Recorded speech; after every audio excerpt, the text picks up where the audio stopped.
বরিশালে স্বেচ্ছাসেবক দল ও যুব দলের দুই নেতাকে হাতুড়ি পেটা। হাটবাজারের দরপত্র করাকে কেন্দ্র করে বরিশালের গৌরনন্দী উপজেলার বাটাজোর ইউনিয়নে স্বেচ্ছাসেবক ও যুব দলের দুই নেতাকে হাতুড়ি পেটা করার অভিযোগ উঠেছে।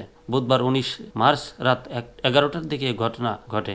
জানা গেছে, হাটবাজারের দরপত্র করাকে কেন্দ্র করে সৃষ্ট বিরোধ মীমাংসার জন্য স্বেচ্ছাসেবক ও যুব দলের দুই নেতাকে ডেকে নিয়ে হাতুড়ি পেটা করা হয়েছে। পরে স্থানীয়রা তাদের উদ্ধার করে উপজেলা স্বাস্থ্য কমপ্লেক্সে ভর্তি করে। হামলায় গুরুতর আহত উপজেলা স্বেচ্ছাসেবক দলের যুগ্ম আহ্বায়ক মনির বিশ্বাস অভিযোগ করে বলেন, বাটাজোর হাটবাজারের ইজারার জন্য দরপত্র আহ্বান করার পর ইউনিয়ন বিএনপির যুগ্ম আহ্বায়ক খোকন ফকির তাদেরকে দরপত্র ক্রয় করতে নিষেধ করে আসছিল। তার নিষেধ উপেক্ষা করে দরপত্র ক্রয় করতে চাইলে উভয়ের মধ্যে বাকবিতণ্ডা হয়। পরে বুধবার রাত ১১টার দিকে বিষয়টি সমাধানের কথা বলে ডেকে নিয়ে হাতুড়ি দিয়ে পিটিয়ে আমাকে ও যুবদল নেতা মামুন সর্দারকে জখম করে খোকন ও তার সহযোগীরা।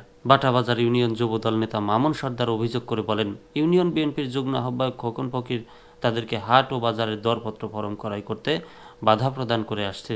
এ নিয়ে সৃষ্ট বিরোধের জেরে খোকন ও তার সহযোগীরা পরিকল্পিতভাবে আমাকে ও মনির বিশ্বাসকে ডেকে নিয়ে হত্যার উদ্দেশ্যে মামলা চালিয়ে হাতুড়ি পেটা করে গুরুতর আহত করে।